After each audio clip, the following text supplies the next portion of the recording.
All right. It is Tuesday. No, it's Wednesday. It's 4:30 p.m.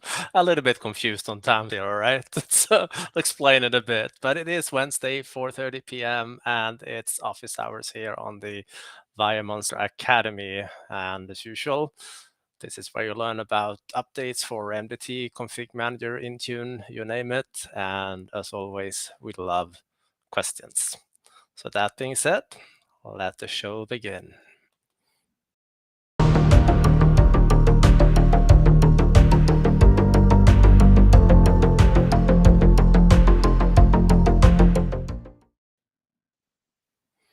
All right. Hey there, Andrew. How are you?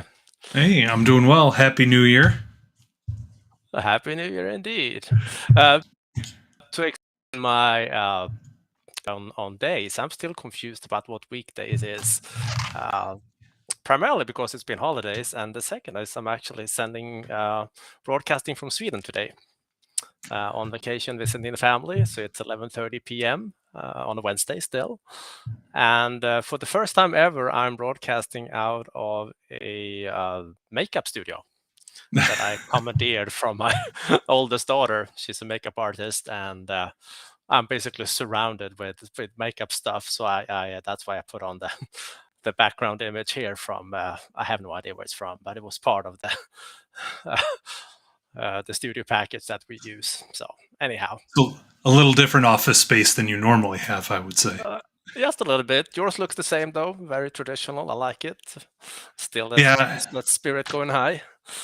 yeah. I try to drag that out as long as possible. Look outside and see how gloomy it is, but in here it's nice and I got the holiday spirit going, like you said.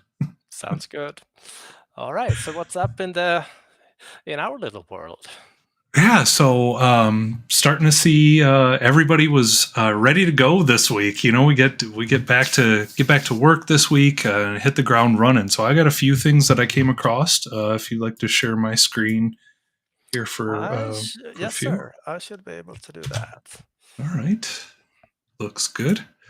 So first thing I saw was Damien over at systanddeploy released using PowerShell and MS Graph to get the top 50 devices with blue screen over the last 30 days. So this is pretty cool. We've showcased a lot of Damien's blog posts on here. He's been doing a lot of work with MS Graph and PowerShell. So cool to see some more integrations there. So when you go through this blog post, you can get to the little GitHub Octocat here, I believe is his name, and click on that to get his script. He did mention too that he's going to be writing a follow-up post on how to schedule the script with Azure Automation and send the result through a Teams notification, which is pretty cool. That is awesome. We actually had I was working with a customer a few years back. They had one of their offices in Munich, and they used a similar technique to identify which of their models that were most troublesome. And they had about 10,000 clients. So after doing that for a while, they learned that about two of their models, or not about them, but two of their models was responsible for about 80% of all blue screens.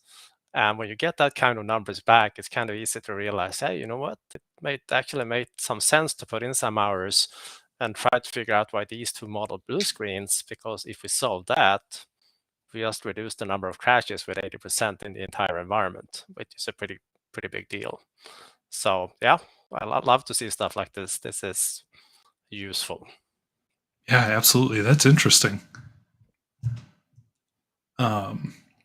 Speaking of Damien, again, he reposted a link to his blog post series on getting started with log analytics. So had a nice just search link here over to his blog that allows you to go through this 7-part series he was writing. Looks like from November of 2021, wrapping up in November of 2022. So wanted to He's been mention a that. busy gentleman. He really has. It's been a very busy year for him, which we and I assume the community appreciates very much. Very much so, yeah. Let's see what else. A couple more things here. There was a big update to the M365 Maps project that there is a number missing on the end there, that Aaron Dinnage maintains. So if we click through here, I don't think there was much of an update throughout the year. But if we go to the change log here, we can see that quite a few changes happened in this update from a few days ago. So we talk about this website. If you haven't seen it before, it is very useful in trying to sort through all of the differences in the Microsoft 365, O365 EMS license suites, what's available in each level of suites or each tier. This is a incredibly useful tool because, as most of us know, I'm sure Microsoft licensing can be complicated, to say the least. Yeah, but this site makes it make sense, whereas a lot of the other documentation just going from one confusion to another. This one makes it clear. I really like what Aaron had done here. It's good stuff. Absolutely. I mean, just to show an example here, if we click on the Microsoft Education A5 license, you get an actual visualization of what is included, including the additional suites and individual products that are included. And it is much easier to understand. I agree with you, Johan, to see this visualization rather than, a table or something like that in the documentation.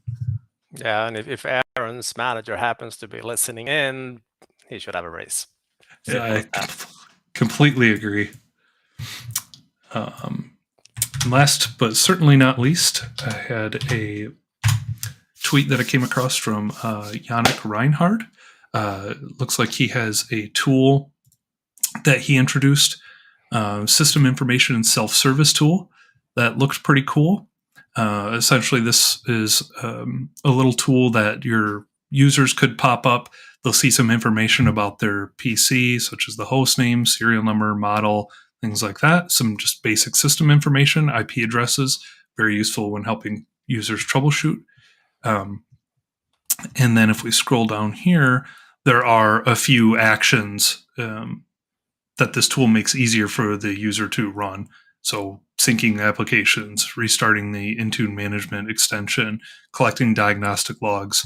But it looked like just a dead simple, easy to use tool that I want to see how that will work for some of my users. So really cool community additions out there already this first week of January, this first week of the year. That is nice. Yep. So that was mostly what I came across. I think I sent something over to you earlier. Do you want me to share those? That would be nice, since I cannot share the screen at the moment, since I'm running the stream from out of my laptop and I only have one screen to share. And then we have this nice, I'm not sure what they call that effect, but you get like a window in window, window in a window, like Inception type. Yeah. Weird. I was just going to say Inception. Which is a great movie, by the way. Love that movie. Not as great as Die Hard, but still good. Just watched that Christmas night, actually. Another fantastic one. All right, so this was one of the ones that you shared with me. Scott McCallister tweeted out that the MEM Patching Optimizer had a new release, version 1.1. There was a lot of changes in that one. Quite a few improvements and fixes to this tool. So definitely recommend checking that out. It's basically making sure your WSUS configuration is somewhat okay and helps you correct it if it's not. So really important stuff. That's something that we spend a decent amount of time talking about in our ConfigMgr operations courses, just the importance of keeping WSUS running smoothly, right? Yeah, but it simply comes down to WSUS on its own, the default settings that the platform comes with. it's simply not okay. They have to be changed a little bit at least to be production friendly. So this will help you do that a little bit easier. Yeah. Right. We've got this one. Blog post from Gerry Hampson. Gerry or Gary? I say Gary, but he probably will yell at me. Gerry. Well, correct us, please. Wrote a blog post on silently installing the top 10 Win32 apps with Intune. So some good stuff in here. I really should remember how he pronounces his name. He was training for us back in the days on the CMG, but I forgot the H. Let's see. Oh no. I recognize some of those apps. Oh, sorry about that. I just lost my headset. I can hear you fine. Okay, perfect. And you're not hearing, are you getting echo back with your voice? No, sir. Okay, well, we're good then. One of those didn't have a battery warning until apparently it was at 0 and just shut off on me. So how rude. Yeah. Yeah. So yeah, anyways, great blog post here. Just a quick, easy to reference install command detection. Good stuff. Remote help even. Yeah, that's good. I'll take that. That is good stuff. Last but not least, you sent over a tweet from Thorsten. Quick tip on restarting services with PowerShell. Yeah, it was a nice script that has some additional logic on control and behavior. I've been writing similar stuff like that when doing like baselines or configuration proactive remediation scripts in Intune, where you have an application that have a service that have a config file, and you need to make sure that that particular service is stopped before you do changes. You can apply the same type of logic to make sure that the service either stopped or started, in this case, restarted. So very cool. Love these little tricks. Yeah. All right. So we'll make sure we get all these posted with the live stream, of course. I'll make sure to send my links over to you once we're wrapped up, Johan. That sounds good, sir. All right. And see some comments coming in as well, or did you have anything else on your? No, that was all I had to share for now. We can take a look and see what we've got going on. A couple of Happy New Years. I see. Happy New Year to everyone else as well. The same. Yes, of course. Thank you. So Jesse's asking on YouTube, notice that my ConfigMgr backup didn't take. When I look at the logs, I'm at, SMS backup.log file, and I see the message, did not receive do snapshot message abort. Wondering if you have seen this issue before. I have not, but I also haven't used that backup in like 10 years.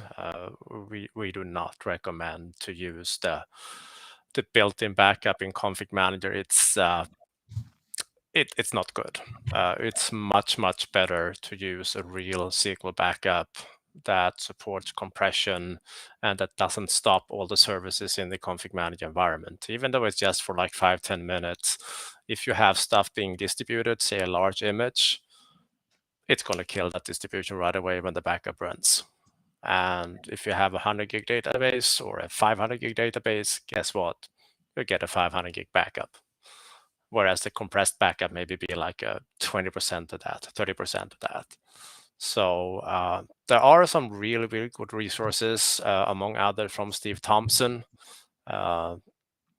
Maybe you can find that link, Andrew, there on the recommended way to do ConfigMgr backups. And then the primary item there is not to use the built-in backup in ConfigMgr, but use something that is much better, because SQL backups has been supported since ConfigMgr 2012 at least. And it's just so much easier to work with. And some organizations are even using that process to go from one version of the OS to another instead of doing an in-place upgrade of the operating system. We have covered a few of those scenarios here in the office hours over the years. over the year, I should say, because we've been only doing it for a year and a half now, but still. Let's see, I know I've got that blog post around here somewhere. Steve's blog post. Let's see if I can find it. I think you called it like SQL backup or ConfigMgr backup configuration recommendations. My Google foo is helping today. Yeah. A tough Could time here also too. be that his blog has been moved. I wasn't sure what he would do when. So here's Oh, I found it. I'll put it in the chat so you can go ahead and share it. Okay, thank you. When I find the chat, I will put it in the chat. It's really interesting to go from always been using like a 4K big monitor, 2 monitors, I should say, for a good 3 years, and now have to go and use just a small laptop screen. You get spoiled pretty quickly. You do. You're adjusting pretty well, though, I must say. But I'm sure you'll be happy to be back to your 2 big monitors next week. Yeah, I've gone back Friday already, so that'd be nice. So, yep. So here's that blog post. We'll just make sure that we get that posted as well. All right. Just make sure I copy that link out. Yeah, something I like about this post is that explains what you need to do in addition to a SQL backup, making sure you have a backup of the reports, make you have backup of user state migration data, and all the other stuff that you need, even things like the content library that some people actually skip backing up because it's just big and it will be created anyway if you restore the backup. However, when it does that recreated, if you have a large content library, it can take a day for it to be recreated. And then it will also force a SQL version or a, not SQL version, source version bump. So it will start to redistribute the content out there to all the distribution points, which depending on your handlings and size of the library can actually take a good while. So I prefer to have a backup of pretty much everything, data sources, this content library itself, and all the other data that ConfigMgr needs. And this blog post goes through a good set of that, including things like having the cd.latest version or folder, a backup of that one, so you can actually restore the stuff, which is helpful. So yeah, it's a great post. Step by step, good things. Definitely. And all those little things like you mentioned that you just may not think of right off the bat to make sure you have those, or at least that will make your life a lot easier in the event that you do have to do a restore or a migration. Yeah, that too. All right, good stuff. So we've got another question from Matt on YouTube. Have users reported to me that cannot install software because it requires administrative rights, which I did not deploy like this? How to check and fix that? So I know that Matt is working in a ConfigMgr environment based on previous questions here. Those users usually do not need to be admins at all. Because we're doing stuff from Software Center or installing things from Software Center, it's always run by the ConfigMgr agent, which runs as system. I think this might be related to something else. Yeah, so if there's some sort of configuration or something like that that the application install itself is trying to do, maybe that you would have to suppress or skip normally, which I'm sort of just spitballing here.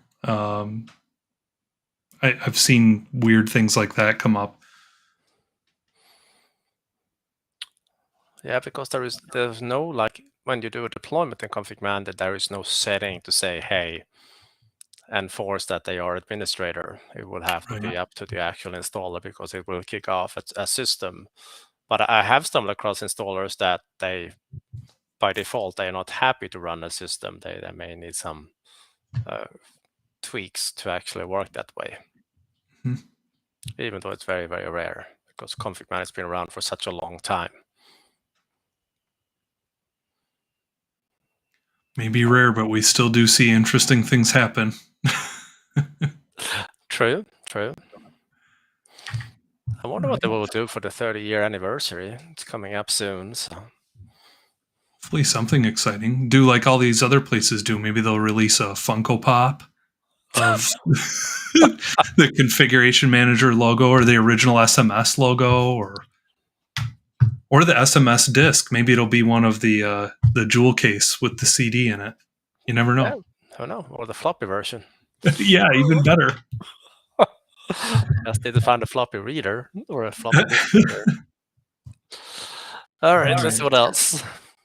So we've got another question in YouTube, coming in from YouTube. I've been using MDT integrated task sequences for years, so thanks to Johan. If we wanted to move off of MDT, what do you guys use to replace the UDI task sequence interface? Basically need UDI only for help desk technicians to put in a computer name. Well, what I've seen being used out there is either you pick one or the community front ends that are out there. For example, the one from Nickolaj Andersen, which is up on MS Endpoint Manager. It's basically a search for front end on that site, Andrew. It will be one of the first results. He's hiding a search box up in the right-hand corner. Yeah. This is a good one. You can control which of these panes that are being displayed in it. You have Jason Sandy's UI++. That's a good one as well.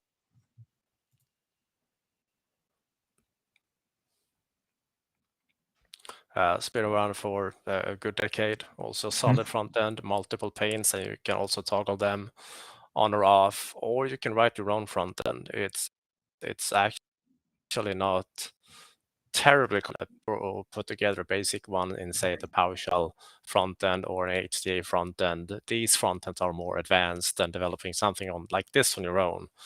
Well, that's going to take a good while, but a simple front end, if you only need to ask like for a sequence and a computer name and a role or something like that, it's not too hard to put together. But if you find something out there that works, why not?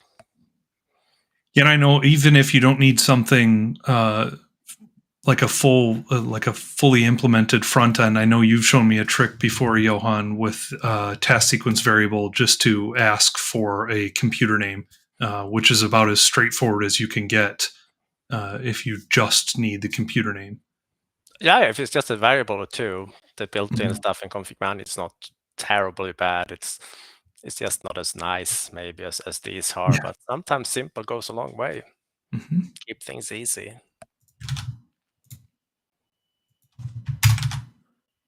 Right. Good question. And then, of course, I should add in PowerShell to get the Gather equivalent, etc. Johan Strevelius has posted a good PowerShell version of the MDT Gather script, which pretty much anyone who does MDT integration is using. The OneWin website.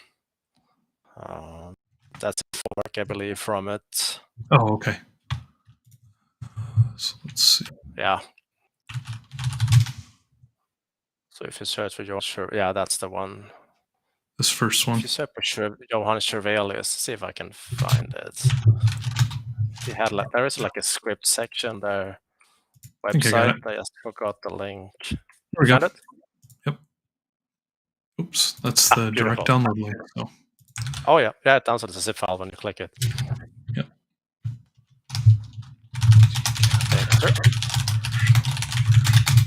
All right. Hey, my Google foo worked there. Impressed. Hey, thanks. We make a good team using Google. Yep. Saved my butt so many times. Indeed. All right. So some good options there, I think, for that question. Hopefully that helps. Several front ends. We'll make sure all those get shared. We've got another question on YouTube. Do you happen to have any knowledge about any Intune or SCCM jobs? Some remote jobs will work. Nothing off the top of my head. I saw somebody posting on Twitter yesterday about a ConfigMgr job, I think, but it was not remote. It was a hybrid. So I haven't seen anything specifically. That said, I'm not out searching for them, but I haven't heard of anyone looking for anything recently. Anything you got to add, Johan? No, I haven't seen one either, but I like to say that pretty much any job these days, or not any, but most of them are, they will accept remote folks. There's been a big shift compared to just a few years back here. Obviously, last 3 pretty painful years has helped in that regard. So if it was one good thing that came out of all this mess, it's that organizations are more open to the remote workers because they had to do it for a while. Yep. But I just did a quick search on LinkedIn, for example, and I found 3 jobs already that were available, and I just searched for basically SCCM and jobs. Of course, that's still what you typically have to search for, even though it's configuration manager, as we know, or config manager. Folks still use the SCCM acronym when looking for folks. Yep.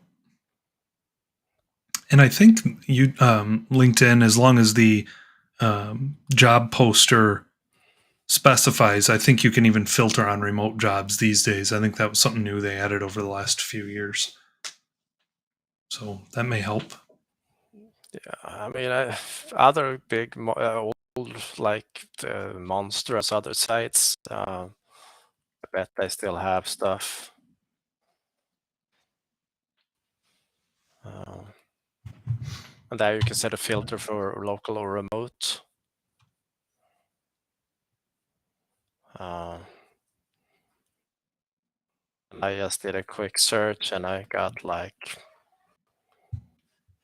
7 different available jobs, 8. So yeah, maybe that. Cool.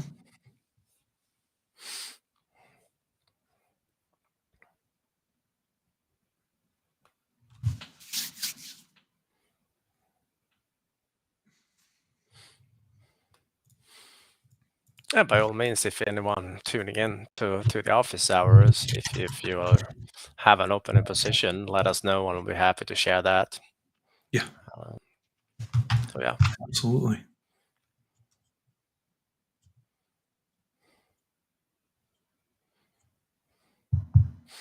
All right. Anything else?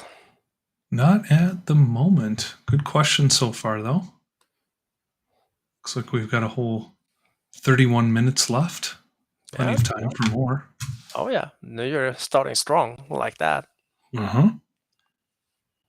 Is there anything in particular you're looking forward to this year in our little space in IT? I'm still crossing my fingers that we will get our sessions approved for MMS. I mean, I would be going anyway, but I would love to go there and speak like we did last year because that's a lot of fun. I was called for content. Yeah, I forgot when the deadline was. It's like mid-January or something to submit sessions. It is. I can't. Did a tweet. Yes. I'll see if I can find it real quick. I think it was either the 15th or the 18th. Yeah. I did reply to one of that tweets earlier and basically said if you're interested in speaking, it's, I would say, one of the absolute best conferences. Lost Johan here for a minute, it looks like. Get paired with another expression, a very casual. So yeah, it does look like call for papers will close by January 18th. So if you do have something that... And there I lost Andrew for a second. This time. I could have swore I fixed the problem for this week. Well, I guess not. Yeah. But you're back. That's good. I am back. I was sitting here talking to myself as if you were the one that dropped off. So I did find the tweet, though. I don't know if you did as well, but it was January 18th. Yeah. But it's a great conference if you're interested in speaking. And if you have any questions, don't hesitate to reach out. We'll be happy to help. Been doing this for a while. Especially if you've never had the opportunity to speak at one of these, and this is your first time and you're a little nervous to submit something, or you're not sure what you want to submit, there are tons of resources. It's a big community, a very welcoming community, especially for this conference. Last year was my first time, and to have people like Johan and I could sit here for the next 5 minutes and thank all the people that helped me get through that first time. Don't be nervous to reach out and ask for tips, tricks, or just to bounce some of the ideas off of anybody in the community. And I mentioned the last couple of office hours as well. There's even a Discord server now that's available that a lot of the speaker alumni and just alumni attendees are now joining that Discord server. So would definitely encourage you, if you've never spoken before and want to, this is the place to do it, in my opinion. Yeah, I've been for submitting session to that conference for years. One of the like key things they're looking for when you're trying to submit something is to try to get down on paper or in the form what the attendee get out of attending to that session, what problem you are helping them to solve, or problems for that matter, because it can be multiple, of course. But that conference has always, since it started, been all about like real world experiences, like deep dive sessions, introductory sessions, and everything in between, but focuses as being like tips and tricks and stuff that basically help you get through the day better. It's like a big community. It's good. It really is. No, it's great. And if you want to take a look, you could even look at last year's schedule, for example, and you can kind of get an idea of some of the things that were presented out there. Yeah, it's good for inspiration. Yeah. Session titles and yeah. Mm-hmm. I don't think we could recommend this enough. I think you'll be hearing about MMS from us for quite a while. Yeah. I mean, a catchy title goes a long way too, so. Yeah. That's for sure. Have been some very creative titles over the years. See, I was wondering if any of them stuck out right as I scrolled down here. Saw one from Brian a minute ago. What's new in the wild, scary world of software updates? It'll get your attention. Oh yeah, brilliant. Good session, by the way. So. Oh yeah. Brian and Arya had some great sessions last year. I think you and I both had the opportunity to go to one or two of theirs. So, really good stuff. Yeah. Looks like we did have a question come in, though, while we were talking about MMS. Can you give us a quick rundown on how to image machines with Windows 10 and 11 and using language packs?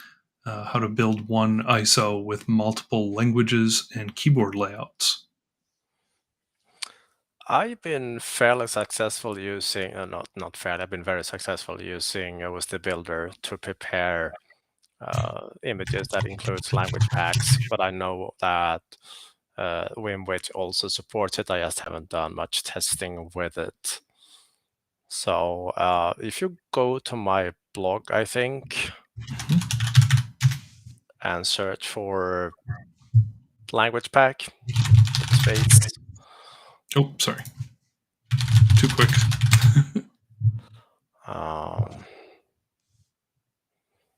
Maybe not.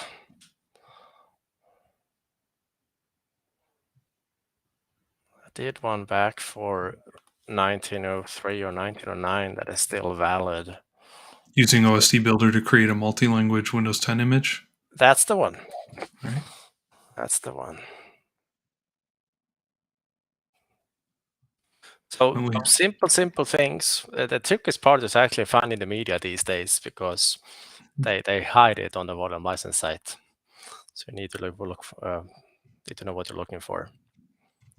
But it's a few PowerShell commands, 5, 6, 7 commands, and then you have a either a folder or an ISO that has all these language packs within it.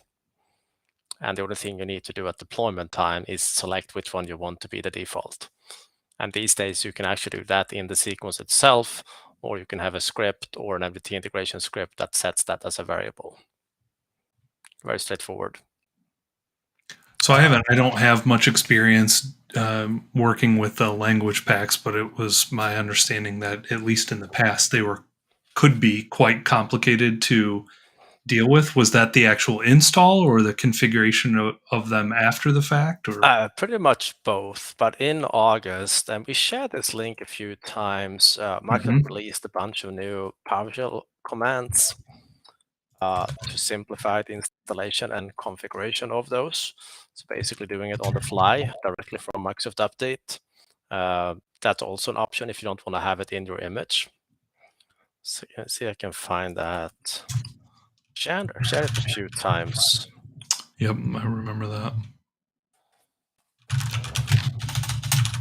Yeah, I found a link here. I'll put it in the chat. Okay. So that you can share it. Right up there.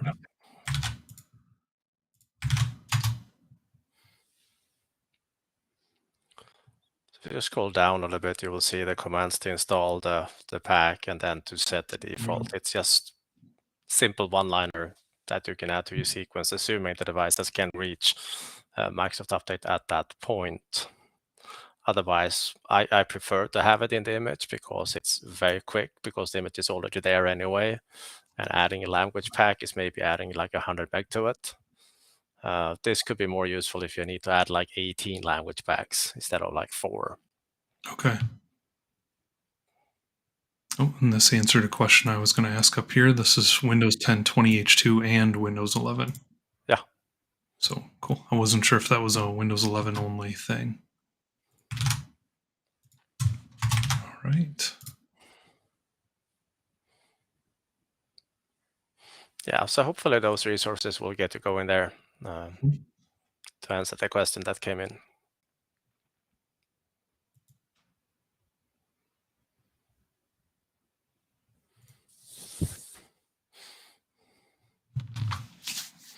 What about you, sir? 2023, that is not MMS. That's not MMS. Looking forward to you and I put together quite the to-do list for hydration kit enhancements when we spoke last week. So I'm looking forward to getting into that in the coming couple of months, I'm sure, before we wrap up absolutely everything there. But I'm looking forward to that just to make things a little bit easier for people to use and customize the hydration kit. I'll leave it at that. Give everyone a little teaser, but I'm looking forward to that. And starting to we talk about and rely on a lot of the community solutions for surrounding log analytics. We talk about the MS Endpoint Manager workbooks often in here. We even talked about them as some of the top blog posts I thought from last year. So I want to take a look sometime this year on creating some of my own workbooks. I've got some of the standard queries and things like that down. I can do, make my way around KQL a little bit, but I wouldn't mind diving in and doing a few custom workbooks myself. So that was something I had on my list. That is awesome. Good stuff. There was a follow-up question on the language packs. Basically, why is it too hard to find them on Visual Studio subscriptions compared to the volume license site?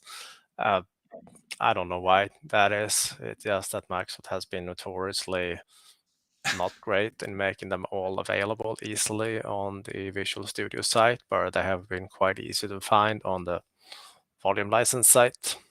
I'm not sure why that is. Even more concerning has been trying to find older versions where they actually have been removed. So if you haven't downloaded them back then, it can be hard to find them now.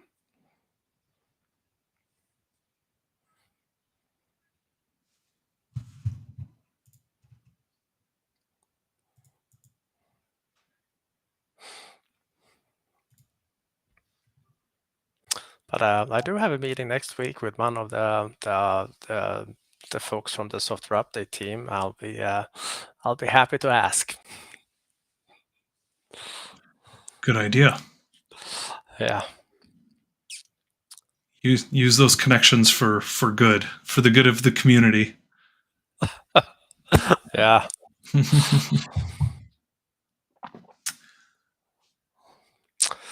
Okay, that was a strange question. If we think that David Segura sounds like June Goodman, I haven't thought of it. Maybe he does. I don't know. Every time he speaks, he sounds like Sully from Monsters Inc. That's funny. I'm gonna have to, Dave. Play I'm gonna the have to pull backs. up. Yeah, if you happen to watch this, Dave, I'm gonna pull up some sort of talk you've done or something on YouTube. Close my eyes and see if I see Sully. Yeah, call up. Forgot if it's DreamWorks or Pixar that did that one. Pixar. Yeah, call up there and ask for a recording of him saying, "Oh, was the builder." Too funny. Yeah.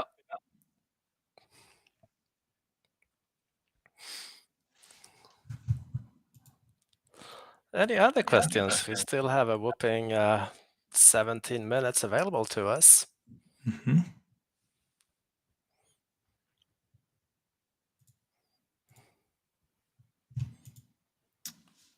Let's see here. I saw Richard Hicks is back as an MVP. Oh yeah, Pretty congrats, cool Richard. Yes. Good fingers. Glad to have you back in the group. Well deserved. Oh yeah. I haven't seen anybody talk about always on VPN as much as Richard, or not only as much, but as in depth and as knowledgeable as him. So I was happy to see that. Yeah, good stuff. Yes.